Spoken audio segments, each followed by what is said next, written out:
어제 민주당 국방위, 외통위, 정보위, 운영위 소속 의원들이 미 정부의 도감 청구 관련해서 김태호 국가안보실 1차장의 해임 요구서를 제출했습니다. 민주당 원내 수석 부대표를 맡고 있는 진성주 의원 연결해서 이 문제 포함한 현안들 이야기 들어보겠습니다. 의원님 나와 계십니까? 네, 안녕하세요. 진성준입니다. 네, 안녕하십니까. 일단 해임 요구서를 지금 제출을 했습니다. 대통령실에 제출한 겁니까? 예, 대통령실에 제출한 겁니다. 근데 접수가 끝까지 안 됐다고 하던데요. 예, 당초에는 대통령실의 정무수석실에서 나와서 받아가겠다고 했는데 정작 전달할 시간이 됐음에도 불구하고 한 사람도 나타나지 않더라고요. 그런데 그 국방부 종합민원실에서 대통령실에 대한 민원도 함께 받는다고 합니다. 그래서 계속 들고 서 있을 수 없어서 그 민원실에 접수하고 돌아왔습니다. 민원실, 국방부 종합민원실에 해임 건의서가 제출이 됐군요. 대통령실 입장에서는 지금 해임 요구서 이렇게 하는 거가 외교 최일선에서 준비하는 당국자를 물러나려고 하는 게 너무 좀 바람직하지 않다, 이렇게 부정적 입장을 밝혔더라고요. 한미 정상회담을 한 1개월쯤 앞두고 네. 국가안보실장, 외교비서관, 의전비서관을 모두 경질한 게 대통령실입니다. 그랬던 분들이 이제 와서 외교 최일선에서 준비하는 당국자를 물러나라고 하는 것이 말이 되는가? 이렇게 묻고 있는 것 도대체 누구에게 할 말인지 모르겠습니다. 안보실장과 외교비서관, 의전비서관, 이 정상회담에서 핵심적인 업무를 하는 분들이거든요. 네. 이런 분들을 정상회담 한 달여 앞두고 다 경질하지 않았습니까? 그렇죠. 예. 그런데 지금 문제를 이야기하고 있고 미국에 대해서 할 말도 제대로 하지 못하는 사람을 계속 두고 어떻게 정상회담이 제대로 되겠습니까? 이거를 이제 국회에서 뭐 얘기를 할 수 있는 것 같은데 이게 민원실로 갔다는 게 조금 이해하기가 조금 쉽지가 않아서요. 아니, 대통령실, 민원실. 예. 대통령실이 정말 국회의원이 의견을 전달하는 요구서조차도 접수를 하지 않은 거 아닙니까? 그거는 예의도 아니고 네. 또 국민의 여론을 전혀 듣지 않겠다는 그 불통의 자세를 그대로 보여준 것이라고 생각합니다. 이것을 무슨 민원 서류 내듯이 민원실에 접수하라고 하는 것도 예. 말이 안 되는 것이지만 설령 생각이 다르다 하더라도 국민 일부의 요구 아닙니까? 또 국회의원은 국민을 대표하는 사람들이고 그런 의견이 어떤 의견인지를 일단 받아서 들어는 봐야 되는 것 아니겠습니까? 그러면 대통령실에서 먼저 민원실에 접수하라고 이렇게 얘기를 한 겁니까?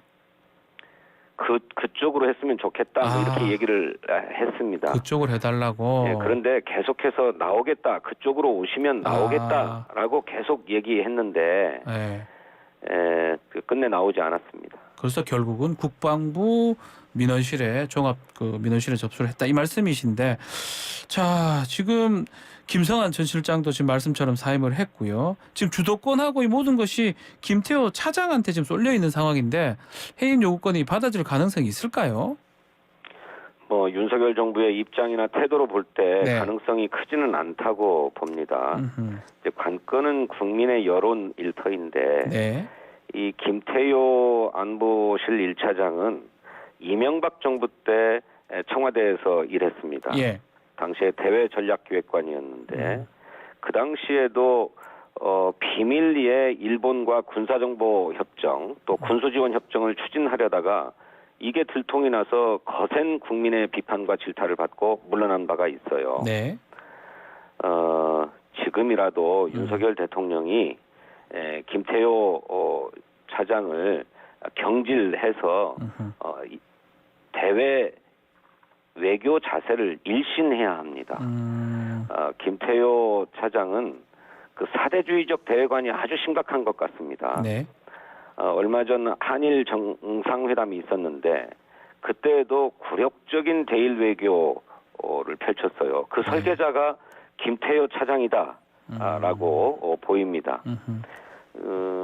일제 강점기 때의 그 강제 동원 문제가 네. 1965년 한일 협정으로 다 해결됐다는 입장을 견지하는 사람이에요. 이것은 일본의 입장을 고스란히 반복하는 거거든요. 예. 또 일본에게 뭐 선제적으로 양보를 하게 되면 일본이 호응해 올 거다. 이런 근거 없는 확신을 가지고 일본에게 다 내주었습니다. 그렇지만 그 뒤에는 정작 한국이 어떻게 하는지 봐서 일본이 상응하는 조치를 취하겠다는 식으로 나오고 더 한 걸음 더 나아가서는 독도가 일본의 영토다라고까지 네. 주장하지 않았습니까? 이게 무슨 근거로 먼저 선제적으로 양보하면 일본이 상응하는 조치 호응해 올 거다. 네. 이렇게 했는지 모르겠어요. 이런 사대주의적인 외교관을 가지고 어떻게 대한민국 국익을 지킬 수 있단 말입니까? 어허. 미국의 불법 도청 사건에 대해서도 마찬가지입니다. 도청 얘기요? 예. 네. 이런 일이 발생하면 경위가 어떻게 된 것인지 예. 미국에 할 소리는 하고 재발 방지 약속을 받아내야 상식 아니겠습니까? 예. 그런데 무슨 문건이 조작됐다느니 허위로 선동을 하고 있다느니 미국의 불법 도청을 오히려 두둔하고 엄호해 나섰어요. 이런 분이 어떻게 국익을 제대로 지키고 네. 대외 관계에서 할 소리는 하면서 나라의 이익을 지키겠습니까? 어쨌든 간에 지금 미국 다녀온 이후로 김태호 차장이 도청 관련해서는 미국 측이 유감을 표명했다 밝혔거든요. 이렇게 좀 말한 거는 어떻게 평가하십니까? 뭔가 출국 전하고는 좀 기류가 달라진 것 같기도 하고요. 글쎄 대통령실의 입장이 네. 날마다 시시각각 바뀌고 있는데 지금 김태효 차장은 네. 한미 정상회담을 준비하기 위해서 미국에 갔다는 것 아닙니까? 그렇죠. 정상회담 준비차 갔는데 이번 도청 사태와 관련해서 우리 정부의 입장을 전하고 그에 대해서 미국의 입장을 들어서 뭐 사과라든지 재발 방지 약속이라든지 대책이라든지 이런 걸 강구하기 위해서 간 게 아니지 않습니까? 그런 자격으로 갔다면 김태효 차장이 전하는 이야기가 정부 대 정부 간의 공식적인 입장으로 알 수 있을 터인데 네. 그런 게 전혀 아니에요.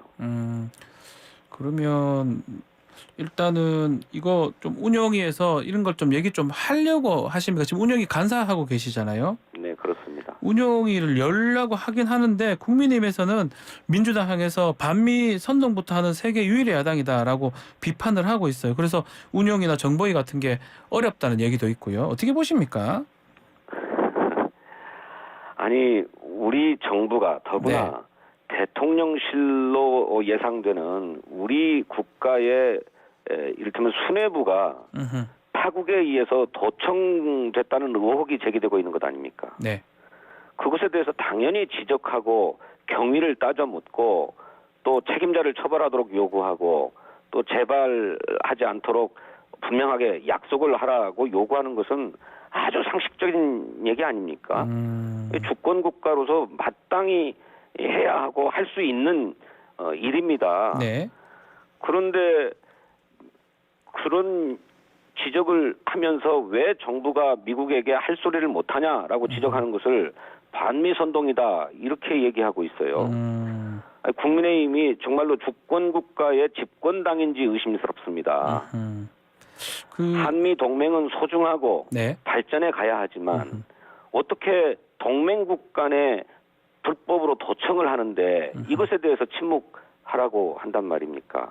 여당 입장에서는 정보의 운영이 다 한미 정상회담 이후에 개최하자 이렇게 지금 얘기하고 있는 것 같거든요. 지금 당장 필요하다는 겁니까? 불법 도청 사건은 한미 정상회담에서도 의제로 의제로 삼아야 되니까.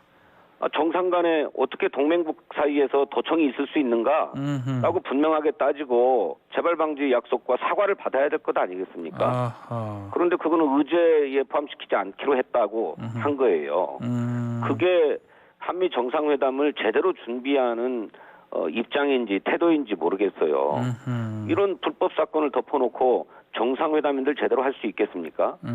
그렇지 않아도 미국의 IRA법이나 반도체법 같은 것 때문에 우리 기업들이 대외 무역에서 큰 손해를 보게 된 상황 아닙니까? 네. 이런 문제를 해결을 해서 미국이 그런 부당한 규제, 동맹국에 대한 부당한 규제를 조금 유예하거나 하도록 요구해야 되는데, 아니 우리가 미국으로부터 불법 도청을 당한 문제도 제대로 따지지 못하면서 네. 이런 대외 경제 통상 현안 문제를 어떻게 제대로 풀 수 있겠습니까?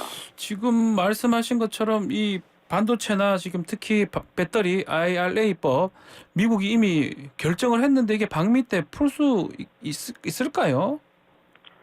글쎄 이게 우리 경제에는 대단히 중요한 외교 현안으로 되어 있습니다. 예. 이 문제를 풀어야만 우리 이 경제에 조금이라도 도움이 되는 상황이에요. 네. 그래서 국내에서 지속적으로 한미 정상회담에서 이 문제를 해결해야 된다라고 지적해왔고 요구해왔습니다. 근데 이 문제를 풀기도 버거운 것이 사실인데 하물며 미국이 불법적으로 도청한 사건에 대해서 아무 소리 안 하고 있으면 이런 문제를 제대로 풀 수 있겠습니까? 더 어려울 것이다 이렇게 보시는 거군요. 그렇습니다.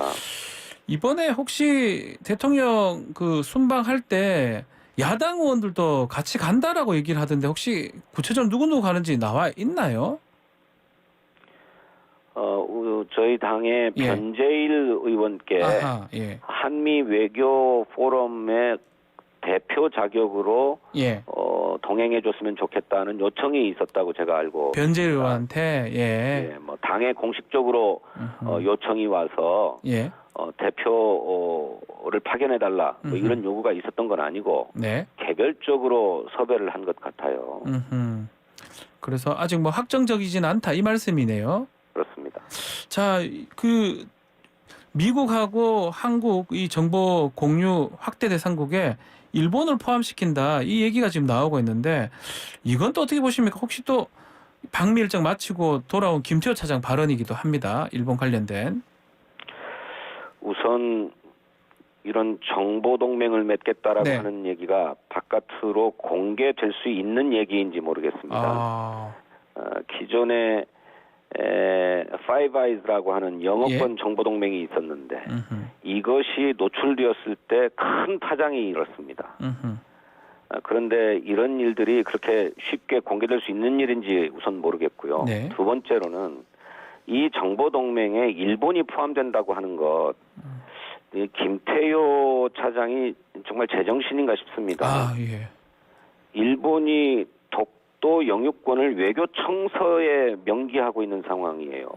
그렇지 않아도 호시탐탐 우리 영토를 넘보는 일본인데 그 일본과 무슨 정보 동맹을 맺습니까? 우리 정보를 갖다 바쳐서 일본의 영토 야욕에 힘을 실어줄 일이 있습니까? 이 무슨 왜 이런 얘기를 하고 있고 왜 이것을 무슨 외교적 치적이나 되는 것처럼 얘기하고 있는 것인지 도무지 알 수가 없습니다. 알겠습니다. 자, 당내 상황 얘기도 한번 질문을 드려보겠습니다. 자, 돈봉투 의혹 관련해서 이재명 대표가 사과를 했는데 또 송영길 전 대표 귀국 요청도 했는데 자체 진상조사는 하지 않기로 한 겁니까?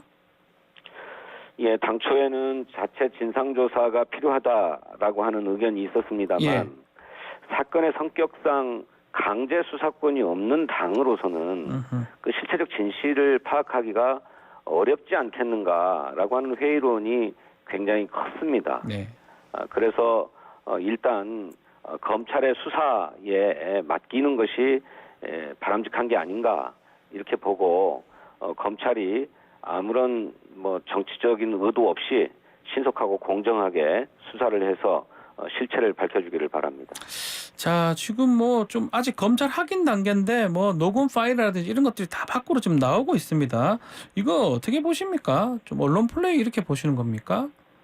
그 문제는 저는 검찰이 따끔하게 지적을 받고 해야 될 사안이라고 생각합니다.